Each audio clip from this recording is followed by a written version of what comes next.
point sur les écoles où on continue de nous remonter des problèmes récurrents de chauffage, d'eau chaude, au Chaillot par exemple. Est-ce qu'il y a des actions en cours là-dessus?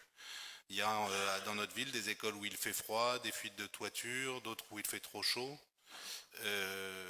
Nous avons noté que peut-être suite à notre intervention, il y a des achats qui ont été effectués de ventilateurs et d'autres dispositifs qui permettront, j'espère, de mieux répondre la prochaine fois qu'on aura une canicule d'arrière-saison ou d'avant-saison aux situations qui sont des fois très très limites dans lesquelles peuvent se trouver les enfants. Sans piner le débat de la ville sous-investie, je rappelle qu'on met 1 million d'euros dans les écoles chaque année, et cette année on mettra encore plus. En 2023, on a été ambitieux, et 2024, vous verrez aussi ce qu'on proposera. Donc il faut arrêter de dire que la ville n'investit pas. Elle a un gros patrimoine immobilier concernant les écoles. Je rappelle qu'on a presque une vingtaine d'écoles, donc c'est beaucoup pour une ville de notre taille. Certes, c'est bien pour les effectifs, parce que ils sont en plus petit comité, mais c'est des coûts importants que d'autres villes ne portent pas. Donc il y a beaucoup d'argent qui est mis, et toutes les semaines, il peut y avoir des défaillances, mais comme dans n'importe quel bâtiment. Là, on parle des écoles, on a des défaillances aussi dans nos modulaires provisoires, on peut en avoir aussi dans d'autres services. Il y en a à la mairie centrale, parfois de chauffage, comme ce soir où il ne fait pas très chaud. Bon, il y en a à différents endroits, et on essaie de répondre au mieux à toutes ces problématiques du quotidien. Mais je vais laisser Pascal Larcher donner quelques éléments. Oui, quelques éléments, mais pas forcément de solutions pour l'instant. C'est-à-dire qu'effectivement, à Pierre-Larousse, on a par période des problèmes de température d'eau.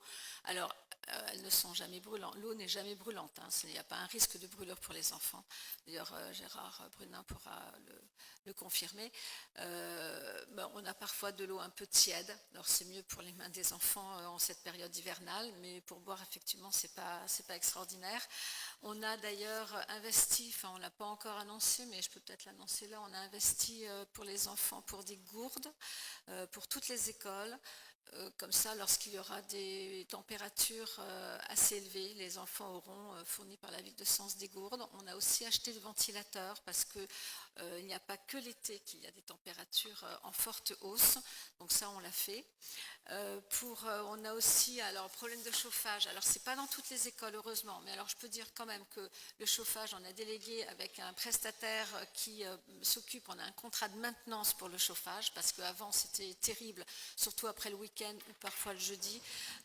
Et donc on avait les services qui étaient appelés puisqu'on baisse le chauffage le week-end, et donc on avait les services qui étaient appelés parfois dans plusieurs écoles.